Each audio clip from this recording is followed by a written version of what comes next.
I hate it when I hear people say that you should be a nice guy or you should be a good guy, and here's why.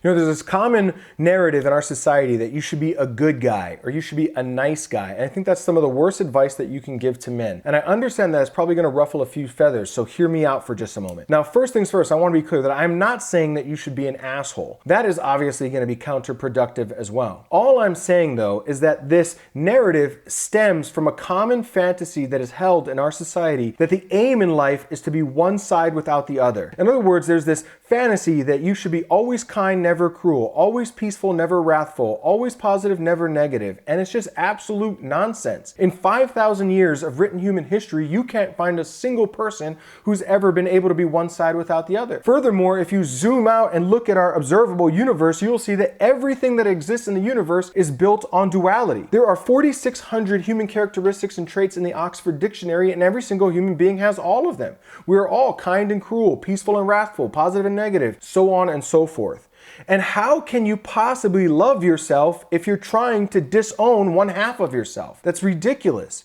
In other words, I think that it is far wiser to embrace both sides and to see how both sides are important and how both sides serve both you and the world around you. As an example, if you're dedicated to being kind, well then do you avoid conflict at work? Do you avoid the tough conversations with people? Do you avoid giving somebody feedback when they are, not producing, not meeting expectations, not performing up to standard in their role? And how is that kind to them to begin with? Eventually, aren't they going to get fired for not meeting those expectations? And then they're going to wonder why, how did that happen? Because they never got any feedback along the way telling them that they were underperforming. They never had the opportunity to explore new skills and explore themselves and figure out how they could meet or exceed expectations. And all of a sudden, they were just found out of a job. Was that kind to that person or was it cruel? Is it cruel then to give somebody feedback and have the opportunity to say to them, hey, listen, you are not performing in your role. You are not meeting expectations. You are not hitting all of your KPIs. And if things don't change, we're probably not going to be able to keep you around long.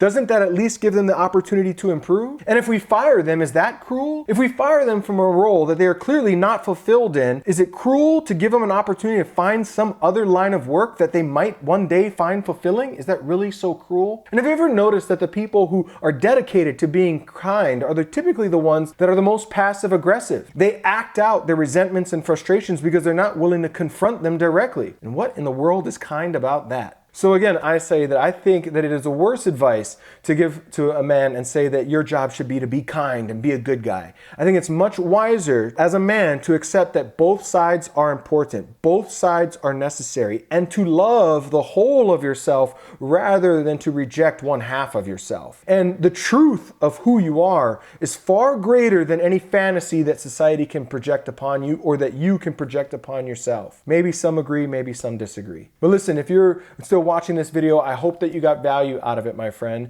And make sure that you go ahead and subscribe and hit that little bell notification so you can get notified every week when I drop more content like this. And by the way, my name is Kanae. I'm an entrepreneur that got started a few short years ago while working in a coffee shop for minimum wage, and I've gone on now to create multiple 7- and 8-figure businesses. And the only reason I say that is so that you know that everything that I share on my channel comes from the real world applied knowledge of the things that have helped me create those results. And I share them here in hopes that they help you create similar results in your life as well.